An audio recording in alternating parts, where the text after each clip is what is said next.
दोस्तों, भूमध्य सागर की लहरों पर आज एक नया भूचाल उड़ चुका है। जहां कभी सिर्फ पश्चिमी ताकतों का जलवा था, अब वहीं भारत की मौजूदगी ने पूरे खेल की दिशा बदल दी है। तुर्की, जो खुद को इस समुद्र का बादशाह समझता था, आज उसी की नाव तूफान में डगमगा रही है। क्योंकि भारत ने इस बार कदम नहीं रखा, बल्कि रणनीतिक चाल चली है। ऐसी चाल जिसने जिसने नाटो के गलियारों से लेकर व्हाइट हाउस तक हलचल मचा दी है। आज भूमध्य सागर में हर रडार पर भारत का झंडा चमक रहा है। हर समाचार चैनल पर वही सवाल, भारत आखिर चाहता क्या है? तुर्की के टीवी डिबेट्स में अब भारत को लेकर बेचैनी साफ दिख रही है। जो देश कल तक भारत को चेतावनी देता था, आज उसी के रणनीतिक सलाहकार भारत की अगली चाल समझने में पसीना बहा रहे हैं। और यह सब यूं ही नहीं हो रहा, क्योंकि यह सिर्फ एक नौसैनिक अभ्यास नहीं, बल्कि भारत की शक्ति और दूरदर्शिता का ऐलान है। भारत अब सिर्फ हिंद महासागर का प्रहरी नहीं, बल्कि भूमध्य सागर का भी निर्णायक खिलाड़ी बन चुका है। दोस्तों, अब जो हुआ है उसने पूरे भूमध्य सागर का खेल बदल दिया है, क्योंकि मैदान में उतर चुका है नाटो। हां, वही नाटो जिसने अब तक खुद को दूर रखा था, वह अब सीधे इस टकराव का हिस्सा बन चुका है। पिछले 24 घंटों में हालात ऐसे करवट ले चुके हैं जैसे किसी ने एक झटके में शतरंज की पूरी बिसात उलट दी हो। जहां कल तक नाटो कह रहा था, भारत हमारे निशाने पर नहीं है, हमें कोई खतरा नहीं दिखता, अब वही नाटो भारत की हर चाल पर नजर गड़ाकर बैठा है। हैरानी की बात यह है कि जो हालात कभी भारत के लिए बनाए जा रहे थे, अब वही हाल तुर्की के लिए बन गए हैं। तुर्की, जो भारत को घेरने की कोशिश कर रहा था, आज खुद अंतर्राष्ट्रीय दबाव के घेरे में फंस चुका है। असल में नाटो की इस एंट्री के बाद भूमध्य सागर की हवाओं का रुख ही बदल गया है।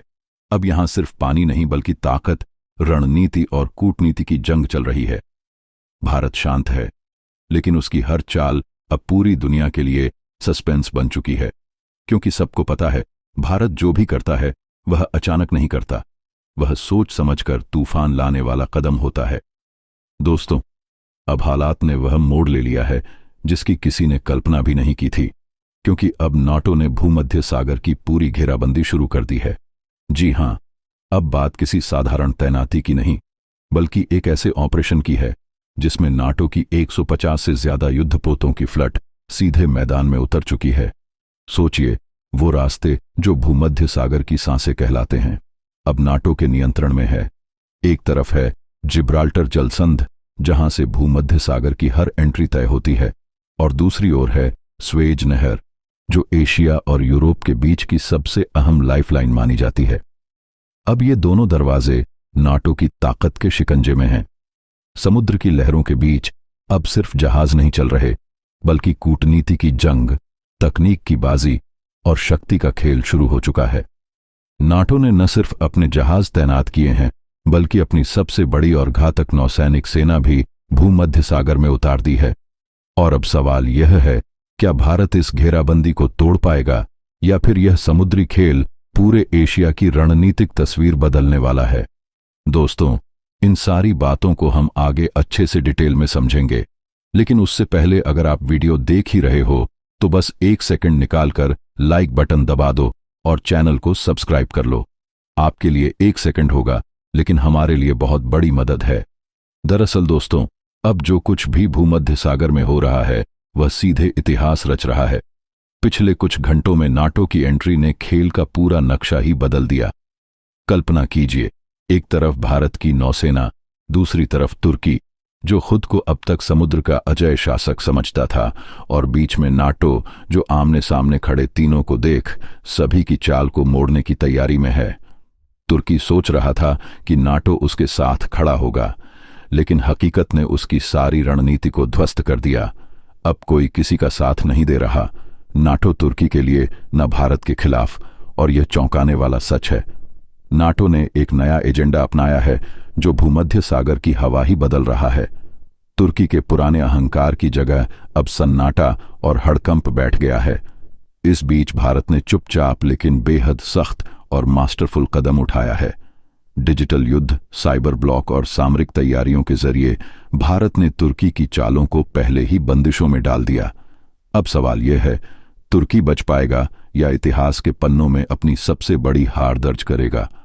नाटो की नई चाल भारत को रोक पाएगी या भारत का मास्टर स्ट्रोक पूरी दुनिया की धड़कनों को तेज कर देगा? दोस्तों, इस जंग का असली खुलासा अभी बाकी है। अगर आप जानना चाहते हैं कि भारत ने कैसे तुर्की और नाटो की पूरी रणनीति को पलट दिया, तो बने रहिए, क्योंकि अभी जो होने वाला है वह इतिहास में दर्ज होने वाला है। दोस्तों, अब पूरी कहानी का टर्निंग पॉइंट आ गया है। तुर्की सोच रहा था कि नाटो का साथ मिलते ही भारत की नौसेना पर जीत का झंडा लहरा देगा, लेकिन उसकी पूरी चाल फ्लॉप हो चुकी है। जैसे ही नाटो की एंट्री हुई, भारत ने सोचा था कि ठीक है, नाटो आएगा लेकिन कोई सीधी कार्रवाई नहीं करेगा। लेकिन यहां हुआ कुछ ऐसा कि सारी उम्मीदें पलट गईं। अब पूरे सिनेरियो में सबसे बड़ा ट्विस्ट आया। अमेरिका ने मैदान में कदम रख दिया। ब्रिटेन, फ्रांस, जर्मनी, इटली और यूरोप के बाकी सदस्य अपनी राय दे रहे थे, लेकिन अमेरिका की एंट्री ने कौन किसके साथ खड़ा है इसका नक्शा ही बदल दिया। अब तुर्की का पूरा प्लान ध्वस्त। नाटो की स्थिति बदल चुकी और भारत के सामने अब एक मौका आया है जिससे वह अपनी सामरिक ताकत और रणनीति दोनों दिखा सकता है। दोस्तों, यही वो मोड़ है जहां से भूमध्य सागर का खेल पूरी तरह नया रंग लेने वाला है और अगली घटनाएं वह इतिहास रचने वाली हैं। दोस्तों, हालदाई हालात अब पूरी तरह बदल चुके हैं। जो नाटो कल तक बचाव मिशन के नाम पर भूमध्य सागर में मौजूद था, आज वही नाटो हमले की मुद्रा में आ चुका है। माना जा रहा था कि नाटो यहां सिर्फ शांति बनाए रखने आया है, लेकिन अचानक उसके जहाजों की दिशा, उसके रडार की एक्टिविटी, सब कुछ बदल गया। अब यह कोई सुरक्षा मिशन नहीं, यह एक घेराबंदी है। पिछले 24 घंटों में नाटो ने वह कदम उठाया जिसकी किसी को उम्मीद तक नहीं थी। सैकड़ों युद्धपोतों ने भूमध्य सागर को चारों तरफ से घेर लिया। अब वहां से न कोई अंदर जा सकता है, न कोई बाहर निकल सकता है। भारत के 4 अत्याधुनिक युद्धपोत वहीं फंसे हैं। तुर्की के जहाज भी उसी सागर में हैं, लेकिन अब मैदान पर हुकूमत किसी और की है, नाटो की।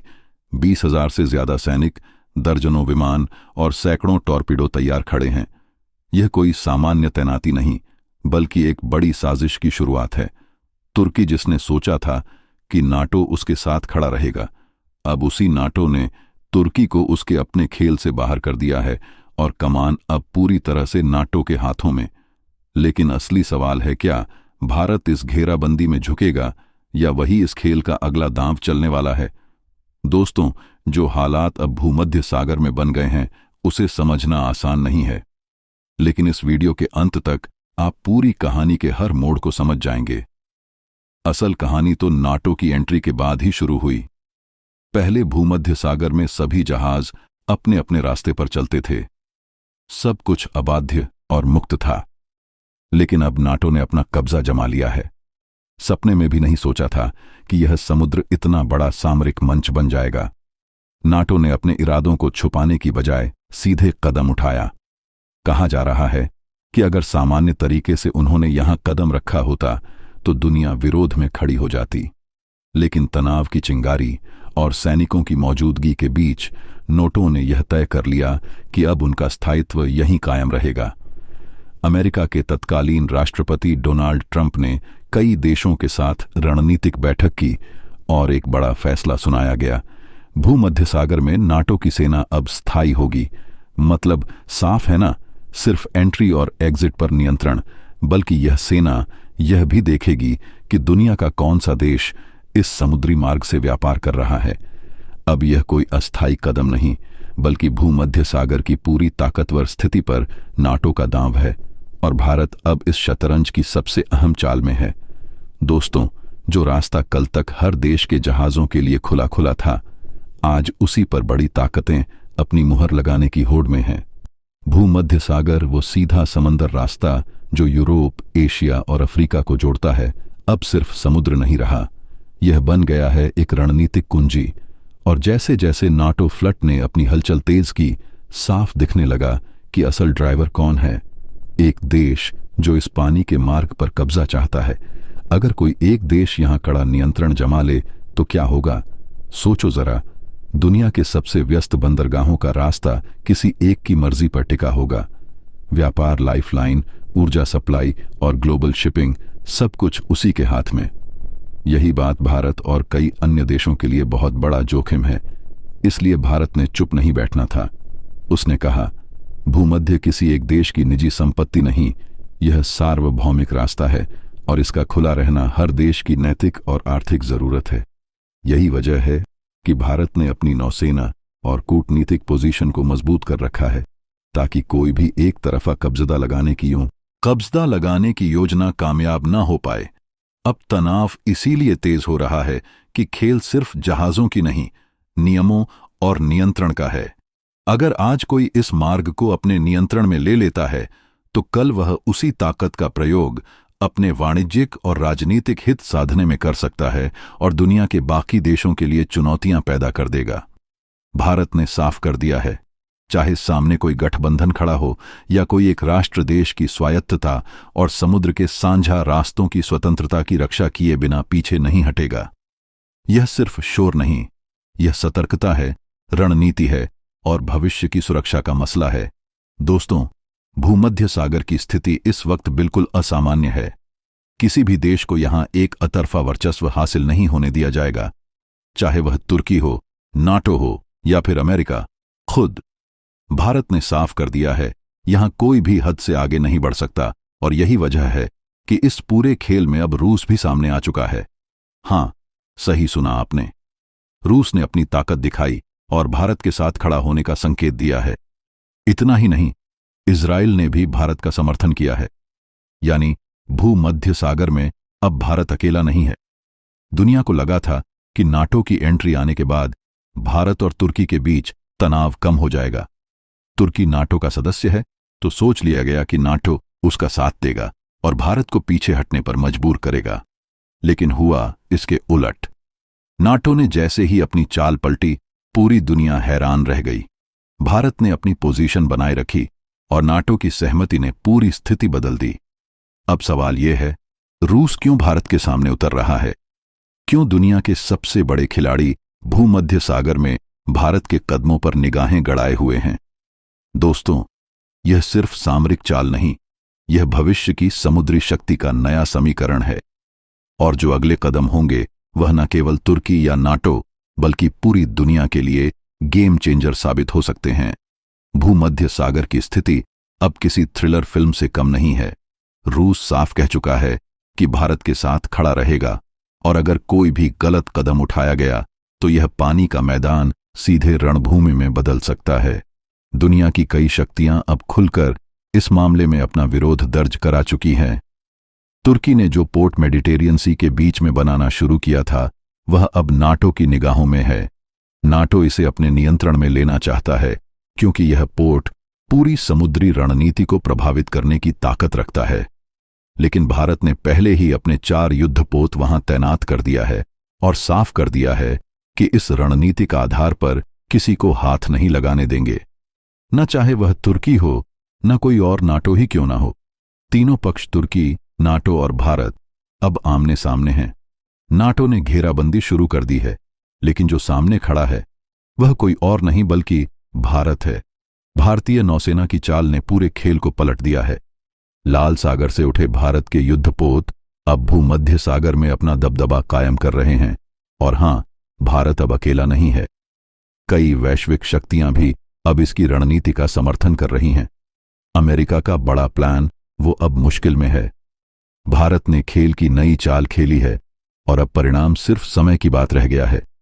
दोस्तों, इस पूरे खेल के पीछे असल में जो मास्टरमाइंड था वो कोई और नहीं बल्कि अमेरिका खुद था। प्लान बड़ा साफ था, तुर्की को उकसाओ, उसे भारत के खिलाफ भड़काओ और जैसे ही तुर्की मुसीबत में फंसे नाटो को बुलाओ। लेकिन अमेरिका ने पीछे से अपनी चाल खेली, नाटो को हटाकर सीधे खुद मैदान में उतर जाए और पूरे कंट्रोल को अपने हाथों में ले लें। लेकिन यहां से कहानी बदलती है। भारत ने साफ कर दिया ना तो यह नेवल बेस किसी का होगा, न भूमध्य सागर में किसी का वर्चस्व चलेगा। भारत ने 150 से ज्यादा देशों का समर्थन इकट्ठा किया और मेडिटेरियन सी की सुरक्षा के लिए एक सबसे बड़ा अंतर्राष्ट्रीय नेवल नेटवर्क तैयार कर दिया। अब यह कोई सामान्य युद्ध नहीं है, यह समुद्री रणनीति का नया चेहरा है। विचार कीजिए, तुर्की के स्पाई युद्धपोत, अमेरिका के अपने मिशन समुद्री लुटेरे और व्यापारिक मार्गों पर नियंत्रण की कोशिशें सभी इस विशाल जंग का हिस्सा हैं। लेकिन भारत ने हर कदम पर कहा, यह समुद्र किसी की बपौती नहीं है। अब न सिर्फ रूस और चीन बल्कि जापान, ऑस्ट्रेलिया और साउथ ईस्ट एशियाई देश भी भारत के साथ खड़े हैं।